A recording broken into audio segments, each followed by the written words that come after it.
Hello students, आज के video के लिए हमारा क्वेश्चन है from internal rate of return that is a method of capital budgeting under financial management. Question here says a project costs rupees 60,000 and is expected to generate cash inflow of rupees 12,500 each year over its life of 8 years. Calculate IRR of the project if cost of capital for the firm is 10%. That can also be said as cutoff rate.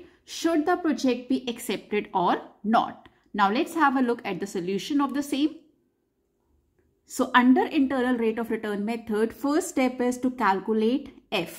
F here stands for fake payback period. सबसे पहले हम calculate करते हैं fake payback period, जिसका simple formula होता है initial outlay divided by annual cash flow after taxes. So यहाँ पर initial outlay है 60,000 रुपए divided by annual CF80 that is 12,500 rupees. So fake payback period comes out to be 4.8. Step 2 में आपको क्या करना है, you have to look at the present value of annuity table. आपके पास एक नंबर यहां पर आ गया है that is 4.8. Life of the project आपको पता है that is 8 years. So now you will go to present value table जो आपका होता है. I will share the link of the table in the comment section. First comment will be the annuity table that you have to use here in this question. यहां पर आपको बस यही ध्यान रखना है कि इस क्वेश्चन में we have same cash inflow every year. आपका जो एनुअल CF80 है that is same for every year, that is for 8 years. You have same annual CF80. एक छोटा सा चेंज होता है जब आपका हर साल का CF80 अलग हो जाता है.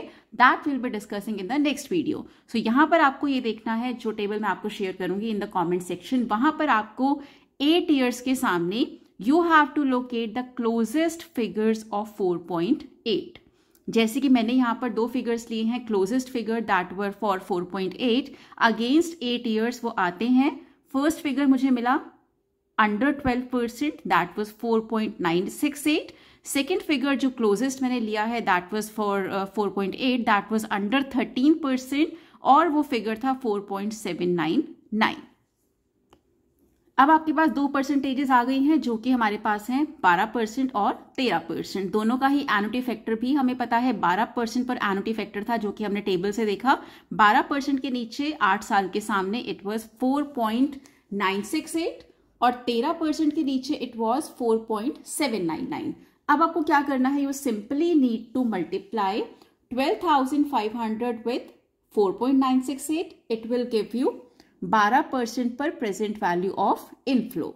Then you have to again take 12,500 multiplied by 4.799. It will give you 13% पर प्रेजेंट वैल्यू क्या होती है ऑफ योर CF80. माइनस आपको करना है 60,000 पे जो आपका इनिशियल आउटले है. So this gives you NPV under 12%, NPV as per 13%. That means दोनों ही रेट्स जो आपने चूज किए हैं उसके अकॉर्डिंग आपको NPV कैलकुलेट करना है. सो 2 NPVs you will have here.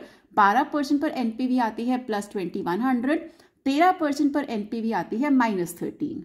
Now under the last step आपको एक फॉर्मूला यूज करना है, the formula that we use for IRR that is lower rate जो आपने यहाँ पर चूज किया. आपके पास दो रेट्स हैं 12 और 13%, उनमें से लोअर कौन सा है 12%.